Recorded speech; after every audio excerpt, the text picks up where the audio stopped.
Yes, start.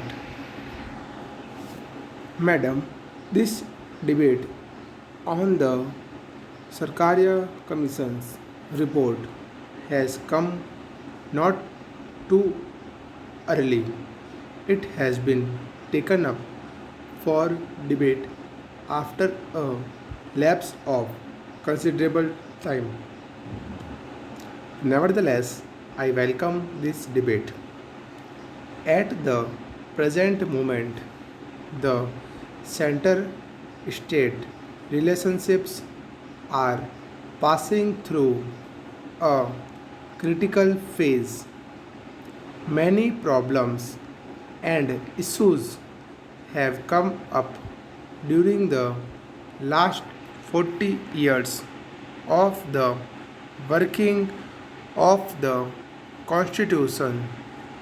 Many irritations and tensions have been built up between the center and the states in working the constitution. The Home Minister Mr. Singh has said that the government has got an open mind on the recommendations made by the Sarkaria Commission. I wish the government had applied an open mind and impartial mind while giving the terms of reference to the Commission.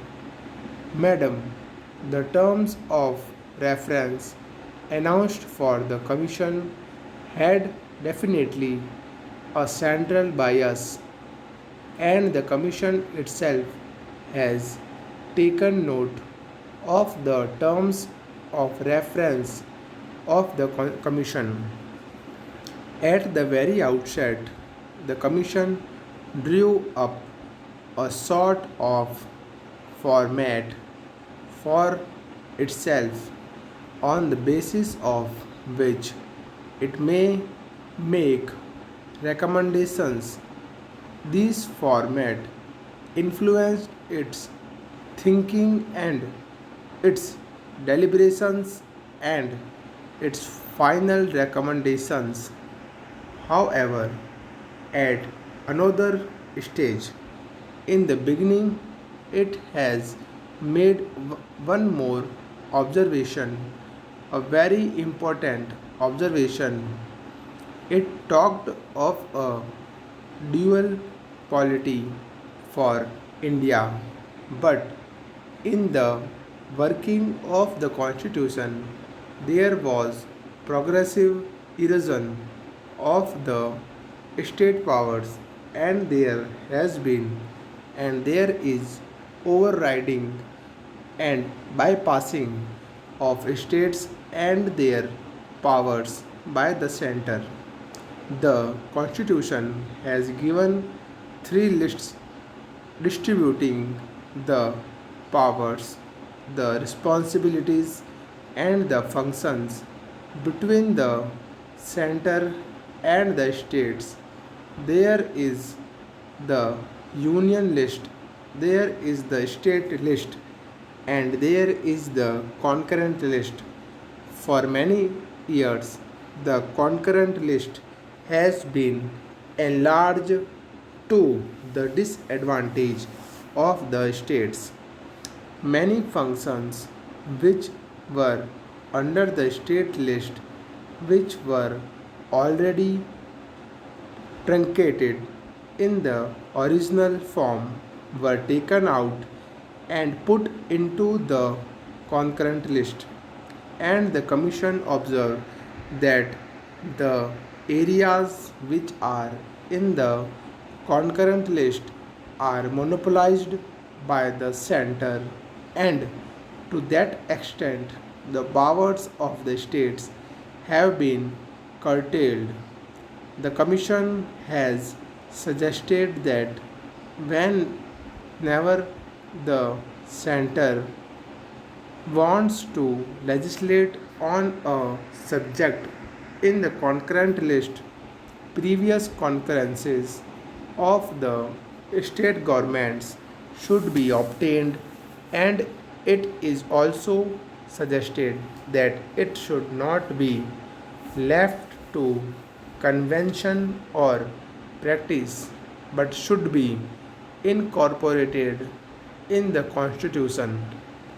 In other words, there should be a constitutional amendment whereby a state government should be consulted whenever the center legislates on concurrent matters. The Commission has dealt with various aspects, for instance, the appointment of governors, the powers of governors, the right of governors. Madam, on this, the Commission has made some important recommendations. They are not very radical, but some of them are very important to ensure the autonomy of states and to rationalize the relationship between the governor and the state government. The Commission has stated that at the time of appointing governors, certain principles should be followed, certain norms should be observed.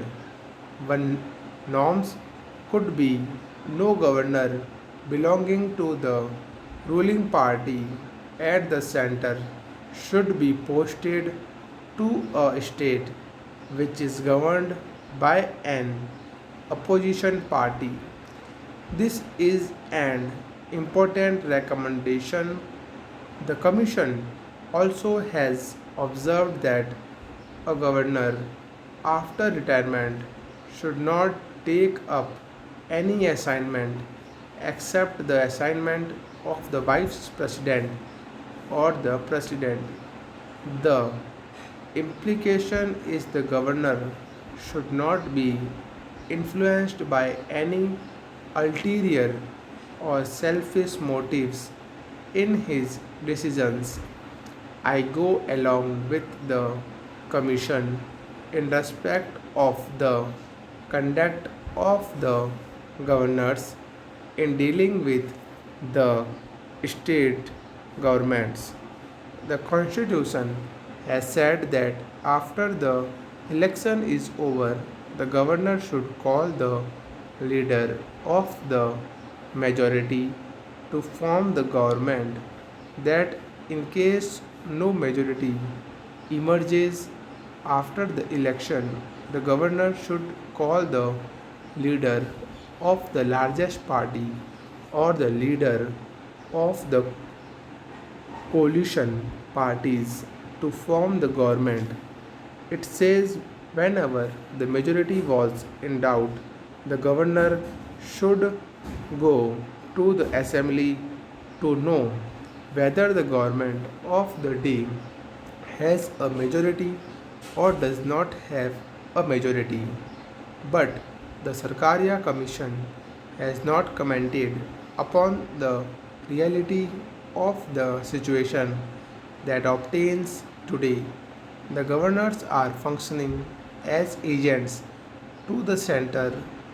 They are appointed in non Congress states, often from the personnel drawn for the ruling party at the center, and the governors are supposed to function as the representatives of the government of the union. The governor is not an elected person. The governor is nominated by the president, virtually by the government of India. So, in reality, the governor is acting as an appendage of the center. I go along with the recommendations of the Commission in this regard, but say whenever the center appoints a governor, it should look into the qualifications of the person. He should not be partisan, he should be knowledgeable in constitutional matters, and he should have necessary experience in matters of states. Such people should be appointed as governor and not the agents of the party in power. Full stop.